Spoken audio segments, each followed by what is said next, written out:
ఈరోజు వీడియో వచ్చేసి అందరికీ యూజ్ అవుతుంది అండ్ చాలా బాగుంటుంది వీడియో. ఎక్కడ స్కిప్ చేయకుండా ఏంటో గౌరీదేవిని చేస్తున్నాను చూస్తున్నారు అందరూ. ఈరోజు వచ్చేసి సంకటహార చతుర్థి అనమాట. నెలలో ఒకసారి అయితే వస్తుంది ఈ సంకటహార చతుర్థి. ఈ సంకటహార చతుర్థి నాడు పూజలు అయితే చేసుకుంటారు, ఉపవాసం ఉండి పొద్దున్న నుంచి సాయంత్రం వరకు. సాయంత్రం చంద్రుడి దర్శనం అయిన తర్వాత అయితే భోజనం అయితే చేస్తారు. ఇక పొద్దున్నే నేనైతే పూజ చేసుకున్నాను. నేను వచ్చేసి 2 years నుంచి చేస్తున్నాం. ఇక నెలలో ఒక రోజు అయితే వస్తుంది, క్యాలెండర్లో కూడా ఉంటుంది. ఈ స్పెషాలిటీ ఏంటంటే ఏమన్నా కోరికలు కోరుకుంటే నెరవేరుతాయి. విద్యాబుద్ధులు పిల్లలకి చాలా యూజ్ అవుతాయి, ఎందుకంటే విద్యాబుద్ధులు ప్రార్థిస్తాడు గణేశుడు.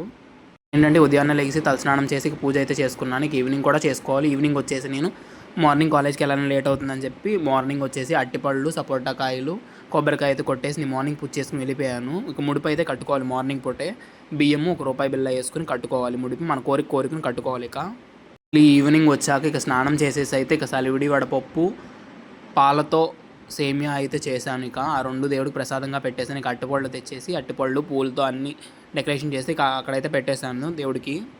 ఇక సంకటహార చతుర్థి శ్లోకం అనేది ఉంటుంది, యూట్యూబ్లో అయినా దొరుకుతుంది మనకి. ఆ శ్లోకం పెట్టేసుకుని కాసేపు అయితే పూజ చేసుకున్నాము. నేను ఇక పూజ చేసిన తర్వాత టెంపుల్కి అయితే వెళ్తాము. ఇక నేను టెంపుల్కి వెళ్ళి వినాయకుడు టెంపుల్కి వెళ్ళేసి అక్కడ దర్శనం చేసేసుకుని అయితే ఇక చంద్రుడు అయితే ఈరోజు కనపడ్డు. మ్యాక్సిమం ఫోటో అయినా చూడాలి, లేట్గా వస్తాడు చంద్రుడు.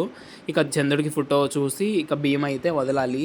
ఆకాశంలో బియ్యం చూపించి కొంచెం నీళ్ళలో చేతికి అయితే వదలాలి. ఇక్కడ దాకా వచ్చాక మన ఛానల్ లైక్ అండ్ సబ్స్క్రైబ్ చేసుకోండి. ఓకే బాయ్, మళ్ళీ నెక్స్ట్ వీడియోలో కలుసుకుందాం. బాయ్.